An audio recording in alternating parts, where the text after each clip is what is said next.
lebih ke psikologi sih ya Mas ya. Kenapa kok positif terus nggak negatif gitu? Akhirnya kita konsultasi ke dokter.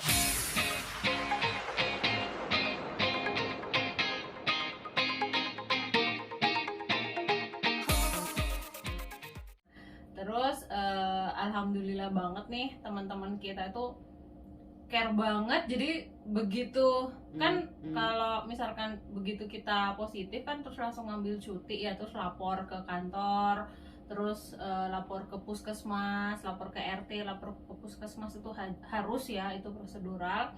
Kemudian lapor ke apa ya, unit kesehatan yang di kantor kita juga gitu ya. Jadi terus nyari-nyari obat itu, obat antivirus tuh nggak ada di mana-mana, susah banget nyari obat antivirus. Jadi yang dari kantor kita juga cuma dapat yang multivitamin, vitamin D, vitamin B, C, D, zinc gitu, sama obat-obatan yang buat gejalanya kayak obat batuk, obat pilek, obat radang gitu-gitu ya. Itu alhamdulillah dapat semua sih, tapi antivirusnya nggak dapat. Akhirnya kita beli di apotek dengan resep dokter ya gitu. Tapi sebelum dapat obat-obatan ini sebenarnya ada yang menarik juga. Apa tuh? Yaitu setelah kamu hasilnya positif tuh harus ngapain ini gitu. Itu Iya. sempat Bingung juga ya? apa namanya, apa ya, kayak gagap harus ngapain gitu ya. Kita mungkin sering dengar ya ada orang kena covid atau tetangga kena covid, tapi ketika diri kita yang kena, terus apalagi waktu itu juga mungkin apa ya, belum pengalaman ya setahu yang kita tahu aja gitu. Akhirnya kan bingung ini harus ngapain ya. Terus nyari ini kan, ini cara dapat obatnya gimana gitu kan. Apa akhirnya kan ke itu apa, aplikasi dokter itulah ya, telemedicine. Terus intinya menginfokan lah ke dokter, minta resep karena positif antigen gitu sama PCR, akhirnya dikasih. Kalau aku tuh sebenarnya di kantor udah sering ngurusin gitu. Kebetulan kalau misalkan ada pegawai yang covid gitu, kita nyariin, menghubungkan ke dokter yang ada di kantor. Kemudian kalau ada yang butuh tempat isolasi di hotel gitu-gitu udah sering. Cuman emang beda ya, kayak kalau kita menjelaskan orang lain tuh kayak lancar banget. Oh ini gini, kamu harus gini, kamu harus gini. Ketika kita yang mengalami sendiri itu tetap ada fase gagapnya juga.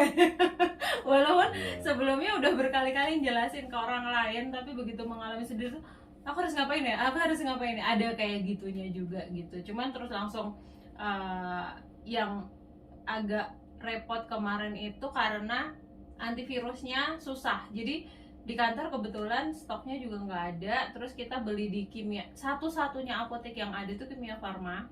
Itu pun dia nggak, pas kamu beli tuh boleh ya pakai resep dari apa, konsultasi dokter online gitu. Tapi pas aku beli jadi malah dia duluan yang beli, dia sekalian PCR sekalian beli di Kimia Farma.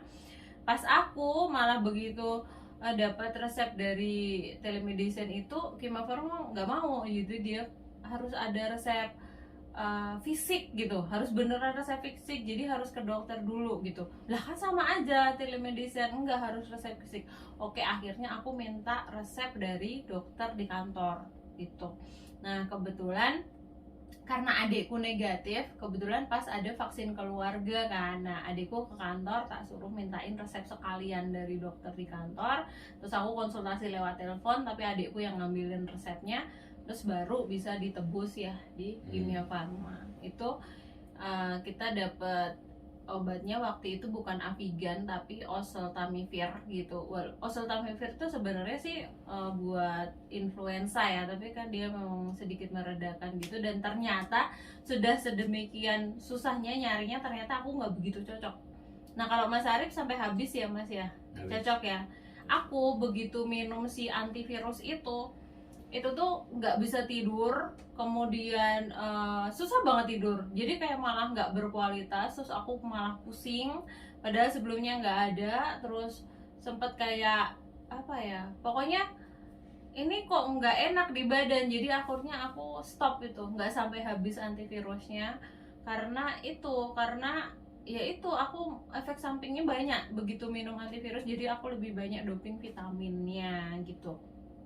Terus ada yang lucu lagi sebelum kamu PCR, yang hari Jumat hari Jumat sih, yang hari Rabu itu sebelum PCR itu kita juga dapat kabar kalau ibu, om itu di rumah juga positif juga.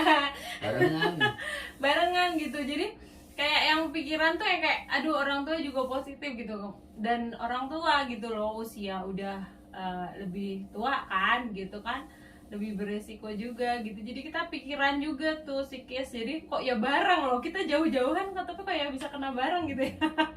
Alhamdulillah kalau keluarga yang di Temanggung nggak ada ya, nggak ada. Jadi yang di Bawen tuh yang keluarga aku itu beberapa kena juga gitu. Terus kita yang kayak gimana ya, tambah pikiran gitu, psikologis juga gitu loh, ini gimana dan itu masih pada fase kritis semua ya, masih 10 hari pertama itu kan masih fase infeksius, masih fase kritis gitu. Kemudian aku saturasinya juga sempat turun sampai 93, ibu juga kemarin sampai 93 gitu. Kalau Mas Arif enggak sih, Mas Arif cuma sampai 96 ya, paling kecil ya saturasi 96. Nah aku demamnya sampai 39, aku saturasinya sampai 93. Jadi lumayan gejalanya lebih berat aku ya dari Mas Arif ya. Walaupun aku duluan gitu. Karena mungkin agak-agak kasep tau nggak sih? Terlambat gitu. Jadi aku pas seminggu pertama itu kayak yang nggak ada booster, nggak ada vitamin. Kalau Mas Arif kan begitu aku positif, dia mulai merasa ini udah langsung nyari vitamin, nyari gini langsung gitu ya. Kalau aku enggak, aku pas seminggu pertama tuh kayak nggak ada penanganan apa-apa sama sekali karena masih nggak nyangka kalau COVID gitu, jadi kayak agak terlambat gitu. Jadi mungkin pelajaran juga ya teman-teman, kalau misalkan untuk masa-masa kayak gini, apalagi kalau pas ada grafik naik kayak kemarin, semoga enggak sih ya, semoga segera selesai ya pandeminya ya. Itu memang kita harus lebih waspada sih, bukannya lebay tapi lebih ke waspada aja. Kalau misalkan ada gejala flu like gitu, kayak flu gitu ya, kita tetap harus waspada gitu. Yang agak parah tuh batuknya. Batuk berdahak gitu. Aku batuk berdahaknya tuh parah banget yang aku. Kalau Mas Arif enggak? Aku batuk kering ya. Batuk kering karena apa ya? Dulu kan sering radang tenggorokan ya, jadi rasanya itu ya kayak mau radang gitu, apa di tenggorokan tuh gatal gitu, nggak enak rasanya, pengen batuk terus gitu. Tapi kalau dirasa-rasain yang kemarin itu gejala apa kayak radangnya misalnya gitu tuh nggak sesakit atau nggak separah kalau yang radang tenggorokan, malah kayak ringan ya, malah lebih ringan ya. Bukan cuman demam sama batuk, pilek dikit sebentar juga. Yang parah ini yang anosmianya yang lama. Anosmianya parah. Aku tuh hiposmia cuma 3 hari loh. 3 hari udah balik lagi penciuman. Nah Mas Arif kan kamu udah balik udah gitu kan. Terus pengecapan alhamdulillah aku nggak ada masalah. Ya, cuman kalau Mas Arif sempat ini kayak semua makanan asin gitu ya. Makanan asin. Tapi itu cuman sehari atau 2 hari gitu. Sempat semua makanan asin, terus di anosmianya full, bener-bener nggak bisa nyium apa-apa. Aneh banget rasanya. Aneh. Ya itu apa?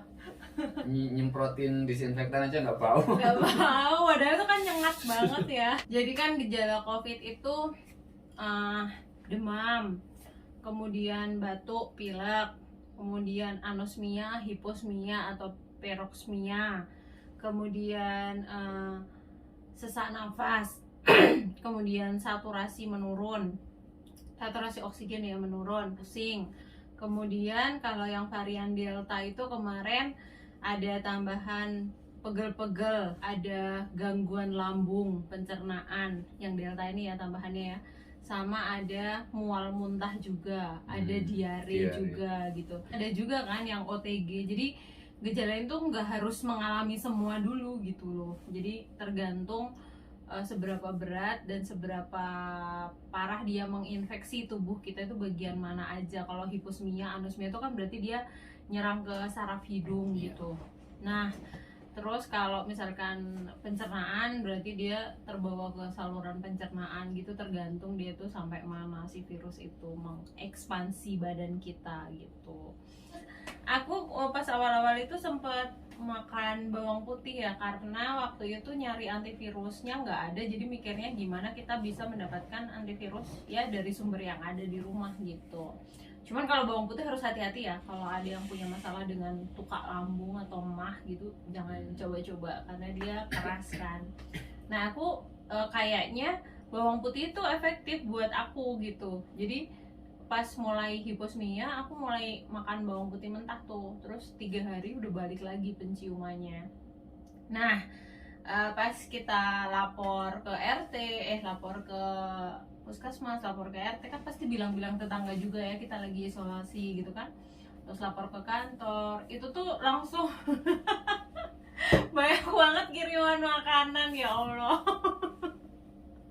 Ya Allah, alhamdulillah banget. Jadi teman-teman tuh perhatian banget. Jadi ada yang ngirim pizza, ada yang ngirim brownies ya, buah-buahan ya pasti ya banyak juga. Terus ada yang ngirim makanan, pokoknya segala macam lah, salad buah, ada yang ngirim vitamin, ada yang ngirim masker, vitamin yang vitamin D, vitamin booster gitu, dan sampai sekarang juga kepake juga gitu. Ada yang ngirim jus buah juga sekerdus gitu kan, jus buah sama jus kayak rempah-rempah gitu, nggak ada namanya gitu, sampai aku publis di itu kan, di status WhatsApp itu, ini yang ngirim siapa kan kita bingung juga ya, jangan-jangan salah kirim ya, karena tetangga kita ada yang positif juga, walaupun kepadanya kita, cuman nggak tahu ini yang ngirim siapa ya gitu.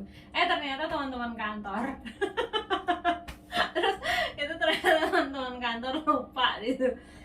Pokoknya makanan banyak banget, jadi kita yang ya itu ini sih maksudnya ya, teman-teman sebegitu pedulinya sama kita gitu ya. Thanks a lot banget deh buat teman-teman yang perhatian banget sama kita. Padahal ada yang ngirim ayam juga gitu, Mbak Wit kan ngirim ayam ayam seekor udah matang gitu, tinggal makan. Pokoknya makanan kita nggak inilah banyak gitu. Terus makanan sehari-harinya kita juga disiapin ya sama tetangga Mbak Oci. Makasih Mbak Oci. Jadi tuh ceritanya gini, beberapa hari sebelum kita terkonfirmasi ya, itu tetangga-tetangga itu ada yang positif juga gitu. Terus kita tuh baru mulai tuh kita bikin ini yuk, gerakan apa namanya, bantuin nyiapin makanan biar nggak keluar gitu kan. Nah baru mulai kita sendiri yang terkonfirmasi. Iya gitu, ya udah, terus jadinya ikut disiapin juga. Dan itu tuh ini banget sih, imun booster banget, karena kita kan udah nggak usah mikirin makanan gitu. Adikku mikirin makanan dia sendiri. Jadi aku sama Mas Arif disiapin. Jadi memang itu support itu memang perlu sih. Jadi biar si pasien itu fokus di penyembuhan gitu ya, nggak mikirin yang ya gitu-gitu. Makanan atau kalau bisa memang ada yang membantu ya lebih baik sih. Jadi tuh kayak apa ya keluarga, tetangga, teman-teman itu tuh ngaruh banget gitu. Tetangga ya harus lingkungan lah ya. Iya, itu tuh alhamdulillah banget ya kita kemarin. Sebenarnya sempat gini sih, mau ke hotel nggak gitu kan, kebetulan di kantor ada tuh fasilitas kalau mau isolasi di hotel, cuman kita memutuskan akhirnya ya udahlah di rumah aja gitu ya. Kita bagaimanapun juga lebih nyaman di rumah sendiri, kalau butuh apa-apa tinggal ini gitu kan. Ya udah, akhirnya kita memutuskan isolasi di rumah. Nah kemudian apa yang kita lakukan pada saat isolasi gitu ya kan, kita harus banyak minum air hangat, kemudian banyak minum air. Terus kita kan tinggal, ada adik juga, ada keluarga yang lain yang negatif ya, jadinya kan kita harus full nggak boleh kontak gitu. Jadi di dalam rumah juga pakai masker, keluar kamar juga pakai masker, kita tidurnya sendiri-sendiri ya, kamar sendiri-sendiri. Terus kita buat kayak dapur gitu. Jadi alat makan kita juga sendiri-sendiri. Jadi nggak pakai alat makan plastik, kecuali kalau yang pas dimasakin sama tetangga itu itu ditaruh di depan rumah, nanti adekku ngambil gitu ya, ngambil terus ditaruh di tangga. Nah ditaruh di tangga, adekku pergi, kita ambil di tangga gitu, jadi nggak pernah ketemu juga sama adik. Itu kayak gitu di tangga gitu ya. Terus kalau yang buah-buahan gitu kita stok di atas. Terus minuman, kalau mau minum air hangat itu kita bawa kompor portable tuh di sini di dekat kamar kita gitu. Jadi pokoknya sebisa mungkin kita nggak turun tangga gitu, nggak keluar dari area isolasi di lantai atas gitu. Terus olahraganya itu kita di luar, yang taman itu biasa kan di luar ya, biar kena dapat oksigen gitu, biar bisa buka masker. Cuman kita harus gantian, jadi kamu dulu atau aku dulu, kan nggak boleh bareng ya, nanti takutnya virusnya justru pingpong gitu. Itulah kenapa walaupun sama-sama pasien positif itu nggak boleh saling kontak, karena jangan sampai sebenarnya aku udah mau sembuh nanti ketularan lagi dari Mas Arif, gantian Mas Arif udah mau sembuh ketularan dari aku, jadi nggak sembuh-sembuh jadinya gitu. Akhirnya kita janjian, jadi ngobrol, kita pakai video call juga Mas, walaupun kamar sebelahan gitu. Kamu mau olahraga gantian di luar, duduk di Kalau luar ngobrol gantian, langsung juga jauhan. jauhan gitu. Nah terus Ya paling tantangannya itu sih kamar mandinya kan, karena masih bareng ya. gantian ya. Kamar mandi kan cuma satu, jadi kalau habis mandi itu kita semprotin semua disinfektan gitu. Sama aku juga gitu, Mas Arif juga. Bahkan botol disinfektannya aja kita pakai sendiri-sendiri ya. Botol disinfektannya pakai sendiri-sendiri, piring, sendok kita pakai sendiri-sendiri, cuci sendiri-sendiri ya kan. Jadi benar-benar pokoknya sendiri-sendiri semuanya. Terus kita bikin tempat cuci piring juga di atas, karena biar nggak turun ke bawah, piring kita ambil sendiri, gelas sendiri, kompor kita siapin di sini gitu. Udah kayak dapur deh di sini. Terus pada saat anosmia itu tiap pagi nih yang jadi korban adalah tanaman-tanaman aku yang berbau. Seledri, daun jeruk. Terus yang Itu paling sering yang dipetik apa? ya, Yang semeriwing apa? mint, daun mint itu. Daunnya itu pada pritil, daunnya pada kecium. Tapi itu efektif ketika yang latihan pernapasan gini. Itu setelah 3 atau 4 hari itu, kalau habis terapi yang gini-gini, nyium itu tuh kerasa ya. Terus hilang lagi Hilang gitu. Oh berarti bener tuh, jadi pernafasan kayak gini tapi nih harus ini ganti-ganti. Jadi yang dicium ganti-ganti ya. kalau misalnya daun jeruk ya nanti Daun seledri seledri, apa. Kalau ganti itu daun dicium mint. terus hilang lagi. Jeruk Jadi- aja, jeruk itu tak, buah jeruk tak gini. Ini ngeselin banget tau nggak teman-teman, jangan maju-maju, udah sini aja. Ngeselin banget kan, di situ tuh ada jeruk buat dimakan gitu kan. Terus pas aku makan itu udah ini bekas kuku-kuku semua. Ini apaan nih, pasti kelakuannya si Mas Arif nih gitu. Jadi dia tuh mau nyium-nyium doang kan, kamu kan. Jadi aku kesel banget, ini apaan sih cuma digini-gini doang sama kuku gitu loh. Kan sebel ya. Pokoknya Tes. iya gitu, karena dia anosmianya lama, ada semingguan ya Mas ya. Lebih Lebih. Seminggu lebih anosmianya itu nggak hilang-hilang. kalau dihitung-hitung tuh 10 mungkin hari kali. kayaknya lebih deh. Kamu kan bikin itu, 10 bikin papan itu tuh, papan 10-12 harian kayaknya. papan gejala. Ya sekitar 10 lah, 10 harian. 10 harian ya. Kalau aku 3 hari doang, itu pun hiposmia, jadi masih bisa nyium-nyium. Mas Arif tuh parah dia. Nah jadi daun seledri, daun jeruk nipis, daun jeruk itu tuh pada brocel-brocel semua, bukan dimakan ulat, dipetikin tiap pagi, dipetikin buat melatih penciuman. Tapi ada manfaatnya juga ya. Iya, Kan ya, seledri itu kan manfaatnya jangan.